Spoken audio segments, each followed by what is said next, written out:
Integration के इस part में हम देखेंगे 1/(1 + sin x) का इंटीग्रेशन कैसे करना है।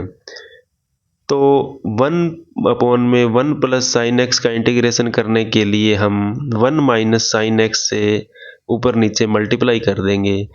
ऊपर नीचे मल्टीप्लाई करने से हमें क्या फ़ायदा हुआ कि यहाँ पर a + b और a - b की फॉर्म में ये बन गया। a + b और a - b क्या होता है, a² - b²। तो यहाँ पर a हमारा है 1 और b है sin x। तो ऊपर हमारा 1 - sin x as it is आ जाएगा और 1 का स्क्वायर 1 होता है और sin का स्क्वायर sin² x आ जाएगा। तो 1 - sin x अपॉन में 1 - sin² x dx का इंटीग्रेशन हम करेंगे। तो 1 - sin x और 1 - sin² x को हम आगे सॉल्व करते हैं तो क्या आएगा कि 1 - sin² x को अपने cos² x की फॉर्म में लिख सकते हैं। cos² x की फॉर्म में, क्योंकि sin² x + cos² x बराबर 1 होता है तो 1 - sin² x होता है cos² x। तो 1 - sin x को हमने लिख दिया, ऊपर लिख दिया और 1 - sin² x को हमने cos² x dx लिख दिया। तो 1 में cos² x हो जाएगा और ये हो जाएगा माइनस का माइनस और sin x divide by cos x into cos x dx।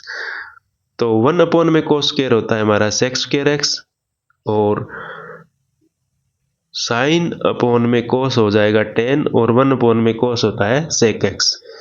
तो sec² x का अब हम इंटीग्रेशन करेंगे तो tan x आएगा, क्योंकि tan x का डिफरेंशिएशन होता है वो sec² x होता है और इंटीग्रेशन उसका उल्टा हो जाता है। तो sec² x का इंटीग्रेशन होता है वो tan x होता है और tan x sec x का क्या होता है sec x और प्लस में c। sec x का डिफरेंशिएशन होता है sec x tan x और tan x sec x का इंटीग्रेशन होता है sec x। तो इस तरह हमने ट्रिक के माध्यम से इस क्वेश्चन को हल किया है।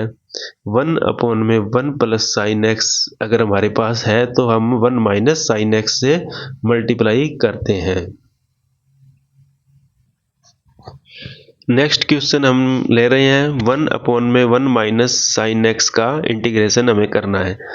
तो 1/(1 - sin x) का अगर इंटीग्रेशन करना है तो हम क्या करेंगे, 1 + sin x से ऊपर नीचे मल्टीप्लाई कर देंगे जैसे पिछले क्वेश्चन में किया था।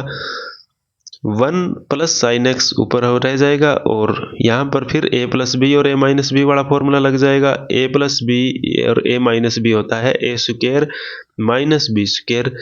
तो a² 1 - sin² हमारा हो जाएगा cos² x और 1 + sin x ऊपर एज इट इज आ जाएगा।